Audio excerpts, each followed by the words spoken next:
Have you seen this science fiction ski and snowboard film called The Battle for First Chair Opening Daydreams Pin 20?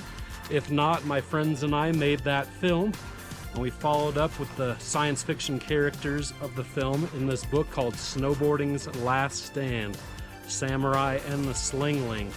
And finally, a very unique snowboard documentary film called First Chair Opening Day Snowboarding, the White Ribbon of Livin'. My friends and I have made the tradition of being the first on the chairlift on opening day for over 3 decades. And that is documented in this film.